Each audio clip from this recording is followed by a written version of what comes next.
कृष्ण। हमने देखा किस प्रकार से युधिष्ठिर महाराज ने अपने समय अवधान से और बहुत ही अच्छे से अपने विवेक और चतुराई का उपयोग करके और अपने हृदय की सादगी से, सरलता से धर्मराज को प्रसन्न किया और उनसे कई सारे वर भी प्राप्त किए। एक बहुत ही महत्वपूर्ण वर ये था कि ये जो 1 वर्ष का अज्ञातवास होगा उसमें कभी भी कौरव या कोई भी उनको ढूंढ नहीं पाएंगे। ये हो गया, सारे पांडव जीवित हो गए, द्रौपदी के साथ में आ गए। धौम्य ने इसके बाद में ज्योतिष शास्त्र की गणना के अनुसार बताया कि 1 वर्ष का अज्ञातवास का समय पास आ रहा है। हम सारे भाइयों में चर्चा होने लगी कि 1 वर्ष का अज्ञातवास कटे कैसे। वे सभी मानते थे कि धर्मराज या यमराज जी ने जो कहा है वो तो पक्का निश्चित रूप से पूर्ण होगा ही होगा। किसी भी देवता द्वारा कोई भी की हुई वाणी असत्य नहीं होती, लेकिन फिर भी वाई टेक चांसेस। तो ऐसे में सारे पांडवों की गोष्ठी बैठी कि कहां कहां पर जा सकते हैं हम, कौन कौन ऐसे हमारे सहयोगी हैं जो हमें अच्छे से शेल्टर देंगे और हमारे साथ कोई दुर्व्यवहार नहीं करेंगे। हालांकि हमें अपने आप को पकड़ से, दुर्योधन की पकड़ से बचाना हो रहा। युधिष्ठिर ये बहुत अच्छे से जानते थे कि दुर्योधन जैसे अज्ञातवास शुरू होगा वैसे ही अपने हजारों गुप्तचरों को पूरी पृथ्वी में हर जगह भेज देंगे कि आपको कहीं पांडवों का सुराग लगता है कि नहीं देखो। But still of this there was no doubt, still they wanted to be doubly sure. क्या करें? युधिष्ठिर महाराज ने अर्जुन से पूछा, है अर्जुन आप क्या सोचते हो? हम सभी के बीच में अभी आप सबसे ज्यादा शक्तिशाली हो और देवराज इंद्र का संग करके आ रहे हो। निश्चित रूप से आपकी जो रणनीति है या इस समय जो समय अवधान है, the concept of grasping the delicacies of time, yes, nuances of time, ये आपका सबसे अच्छा। आप क्या कहते हैं? अर्जुन ने कई सारे राज्यों के नाम दिए जहां पर जो पांडवों के एलाइज थे उनके ही पक्ष में थे और उनके यहाँ वो सुखरूप रह सकते थे। लेकिन एक नाम बहुत खास करके उभरा और वो था विराट नगर का। विराट नगर के जो राजा हैं वो वृद्ध थे, पराक्रमी थे, शूर थे, धर्मनिष्ठ थे और पांडवों से बहुत करीब थे। तो जब अर्जुन ने कहा कि मेरे विचार से हम सबको विराट नगर जाना चाहिए, तो युधिष्ठिर सोचने लगे, हाँ ये सही बात है, लेकिन हम सबको अपना वेश बदल के जाना होगा।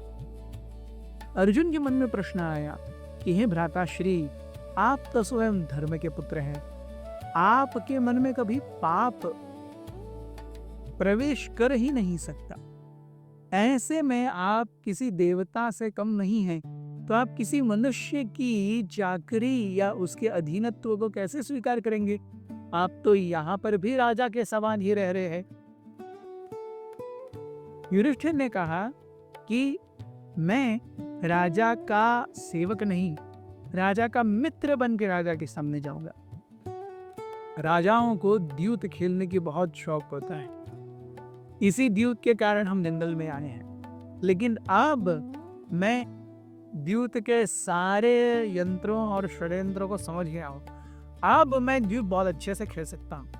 तो मैं कंक नाम धारण करके द्यूत में प्रवीण व्यक्ति या सेवक के रूप में प्रवेश करूंगा और कहूंगा कि वह महाराज युधिष्ठिर के यहाँ पे इसी प्रकार से उनकी प्रसन्नता की उनके साथ द्यूत क्रीड़ा खेला करता था और जिस प्रकार से मैं द्यूत खेल सकता हूं, मेरे द्यूत की कुशलता को कोई भी छू नहीं सकता।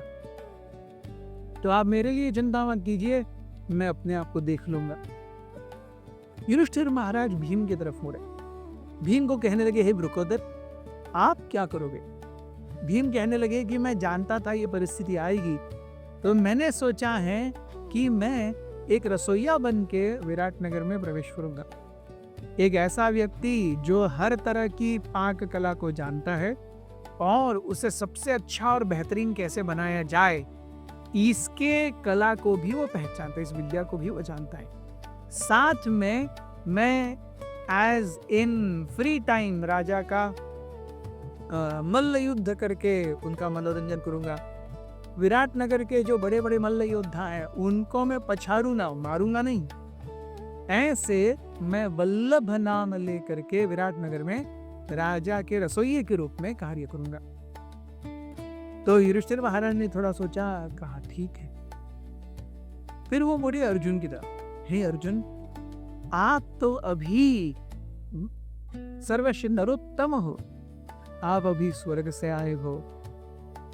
अग्नि स्वयं आपके सामने आकर के खांडव प्रस्थ को खाने की भीख मांगे। बड़े बड़े गंधर्वों अप्सराओं से मिल करके आप आ रहे हो।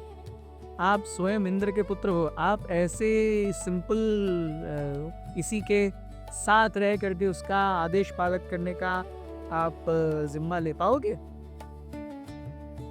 अर्जुन ने कहा, उन्हें उर्वशी ने दिया हुआ श्राप याद आया कि आपको थोड़े समय के लिए क्या बनना पड़ेगा, एक हिजड़ा बनना पड़ेगा, एक यूनक, एक ट्रांसजेंडर बनना पड़ेगा।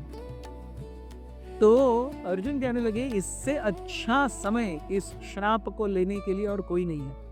1 वर्ष तक मैं वृहंडला नाम धारण करके एक ट्रांसजेंडर या एक यूनक के जैसे छक्के के रूप में रहूंगा।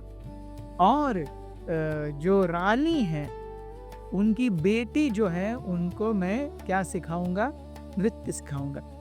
गंधर्वों से मैं नृत्य और संगीत की कला में प्रावीण्य हासिल करके आया हूँ। तो मेरे नृत्य, गीत और संगीत को अगर वो सुनेंगे, निश्चित रूप से राजा और रानी मुझसे बहुत ही ज्यादा प्रेम करेंगे। सो इस रूप से मैं कहाँ रहूंगा, मैं I will stay in Viratnagar. तो ये 3 हो गए। युधिष्ठिर ने कहा, आप एक छक्के के रूप में रहोगे? और युधिष्ठिर मन में ही हंसे, और ये हंसी उनके मुंह पे भी आ गई। उन्होंने कहा, नियति और समय किस किस से क्या क्या करवाता है, इसका इससे अच्छा उदाहरण और कोई नहीं है। आगे नकुल और सहदेव क्या रूप धारण करेंगे, द्रौपदी क्या रूप धारण करेंगी, और आगे क्या होगा हम देखेंगे अगले एपिसोड में। बने रहिए हमारे साथ। और एक महत्वपूर्ण बात, हर एपिसोड के बाद में हम आपके लिए एक क्विज लेकर के आए हैं।